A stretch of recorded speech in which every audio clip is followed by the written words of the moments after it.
things I could do than to pick a niche or two.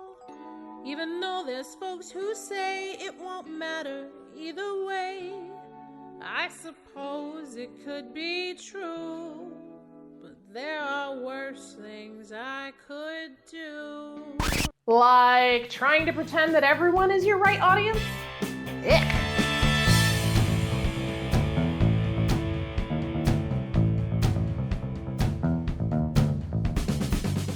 Welcome to Creative Freedom, empowerment for creative entrepreneurs.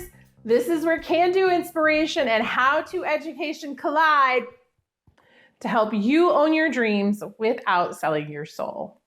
Niching down seems to be something that everyone tells you to do, but most folks don't tell you how. And in all honesty, like so many things in business, there is no one right way to figure this out. Even I have talked about this before in different ways. In season 2, we talked about customer avatars and whether or not you even need one in the first place. And then last season, I shared my 8-step mini workshop to help you nail your niche. This time, however, we're going to talk about finding a profitable niche in a way that's less systematic, but still guarantees that you're in alignment with your values and beliefs. If you're a chaotic creative or someone who's just getting started, this can be a much simpler approach, especially if you don't have a lot of data to validate whether or not your niche is financially profitable, or you just don't like data. As a creative entrepreneur, you have all the ideas. You're ready to do it all and serve all the people. Well, hold up there. In the beginning, that can be a helpful way to try new things and to see what feels most fulfilling for you. But that can't be the operating system forever, because success isn't just about the money. I mean, yeah, the money's important. It's important, but it's not the only thing that matters, especially if you're a creative entrepreneur. So I talk regularly about your ROR, your return on all your resources. And it's no different when you're talking about niching. So here's what I've found to be true for me and my clients. A profitable niche is one that's narrowed down just enough and mirrors your passion. Now, what does that look like? That is where we're headed today.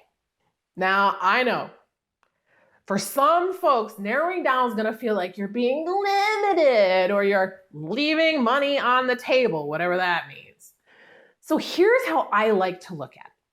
If you've got the magic paintbrush and you can design your business to be full of the people that you most want to work with, the people you most want to experience your awesomeness, then you would naturally want to focus your marketing and messaging to those people. And that doesn't mean that other people won't show up. Of course they will. Want an example? Let me give you one right now. I am not a big fan of Shania Twain or Katy Perry. Don't judge. But I enjoy some of their songs. So I am living proof that there are people outside your niche who want your brilliance too, when it's a fit for them. But your raving fans? Your raving fans, they want all your stuff. They buy every album, attend every event that's possible for them, and they probably feel a little envious or jealous of the folks who get to participate when they can't. They tell their friends and their family about you. They buy your stuff as gifts for other people. They reply to your marketing emails. They comment on your social posts religiously.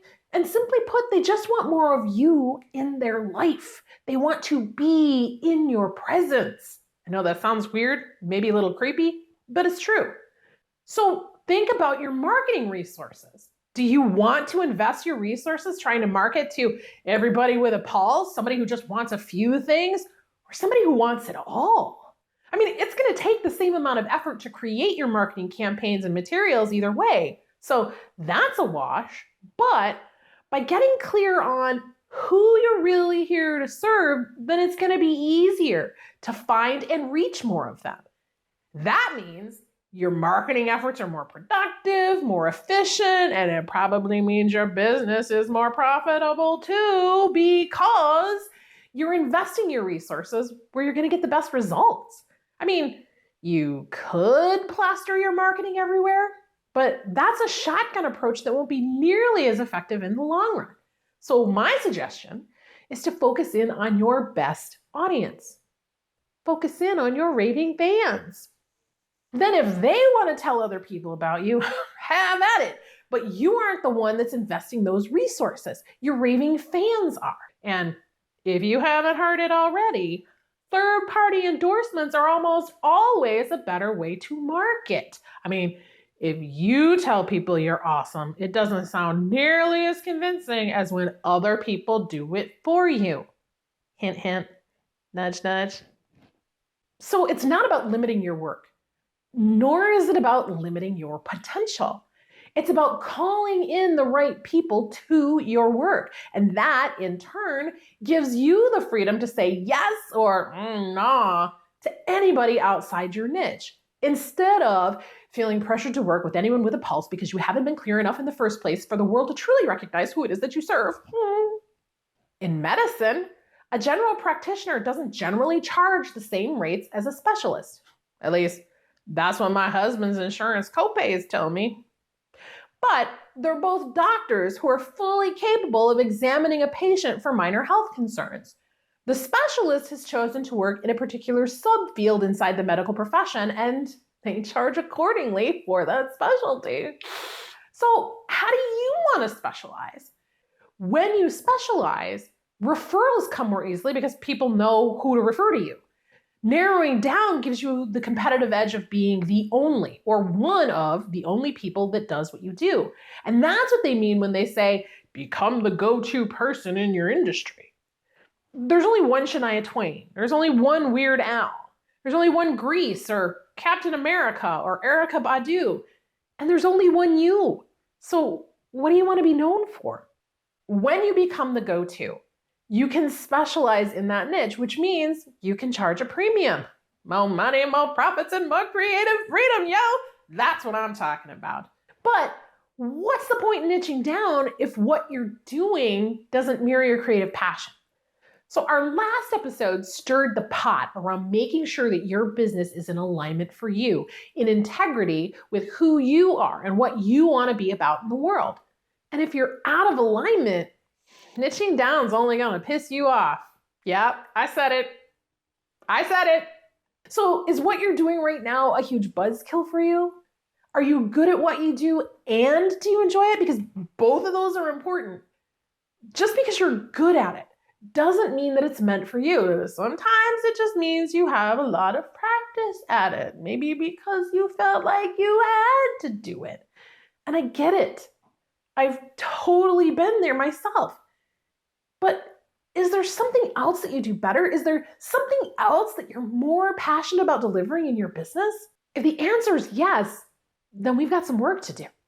And the thing is, it's totally okay to pivot. Having creative freedom means that you can do that. You can put your focus on what brings you joy, so long as you feel safe to do so. Which means you probably shouldn't go tossing away the clients that you currently have. At least not right away. I mean, okay, if they really grate your toast, then go ahead, be my guest, tell them to hit the bricks. But if you're not ready to release them yet, then start exploring and experimenting with your passion now. The sooner the better. In my own business, we started recording music videos a few years ago. Nothing high production value. No big deal. In fact, I called them rehearsal videos because I didn't want people to expect that they were going to be fancy in any way, shape, or form. But they gave me an opportunity to practice being in front of the camera as a musician instead of just as a business coach. It gave me a chance to perform in front of an audience without a lot of risk. And if people hated it, no big deal. I didn't have to keep doing them. I could even delete them. But if people liked my voice, my stories, or my humor and wanted to hear more, I had a very low risk way of floating out new ideas to see what I wanted to do. Those years of early experimentation gave us the green light to do some of the new music videos this season that are a bit of an upgrade on the production value. But it would have been too risky for us to start there. It would have been too much of an investment at a time when I couldn't afford to sustain an investment like that at that level for very long at all. Here's more on how to narrow down your niche using the creative freedom business model equation. You're going to hear a lot about this in the next few episodes. So if you're not familiar, We create business models for our clients using an easy to understand equation.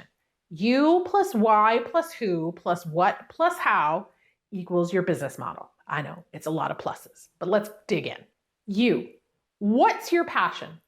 What's your core belief or values? What do you stand for? So define those things without using your titles or your job descriptions. Why? Why would anybody buy from you? One main reason, usually tied to why you do what you do, is the answer that we're looking for here. Who? Who is your offer or business talking to? If your who casts too wide of a net, then describe your specialty. My friend likes to call it a slice of a slice. So what's your slice of a slice? What? What is your offer for them? And by that I mean, what's the main problem that you're solving, or the thing that your product does for your who? How do you make their life better if you're not solving for a pain? And this isn't about your specific product or service. It's about what is the end result for your buyer. Then how? How do you deliver on that what? How do you do it uniquely? What is your competitive edge? What's the thing that sets you apart from other people in the market that might be offering the same kinds of things? What's unique about Katy Perry or Shania Twain? They're both female vocalists, and they could both sing pretty much the same range, but they've chosen to specialize in different genres or different niches. Or how about this? In the musical Grease, there are 5 pink ladies, but there's only one Rizzo, one Frenchie, one Jan, one Marty, and of course, only one Sandy. They have some commonalities or they couldn't be pink ladies, but they're also unique. Finding your uniqueness can make all the difference. So remember, just narrow to a niche or two might be the best thing I could do. What makes you unique in your field? We put together a handy-dandy cheat sheet for you inside the Rising Tide Learning Library to help you marinate on those questions. In addition, we've got the Find Your Audience workshop and the Raving Fans Toolkit already waiting for you to dive into as well. It's all available inside the free members area on the website. Just go to creativefreedomshow.com, click on the Rising Tide link, and register for your free access today. There are lots of resources in there to help you find your niche, grow your reach, and increase your income and impact as a creative entrepreneur. So don't miss out on all the goodies.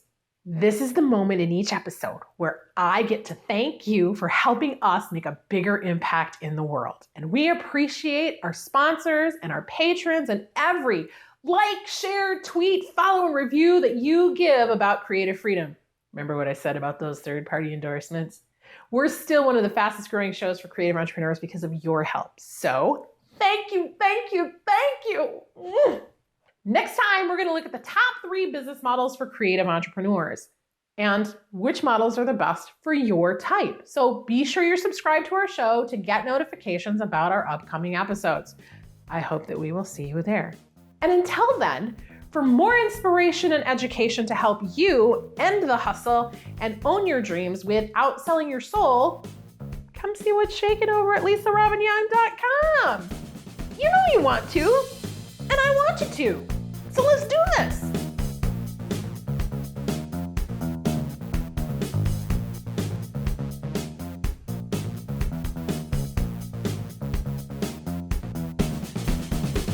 Somebody's here. Who's here? I pushed stop. Stop.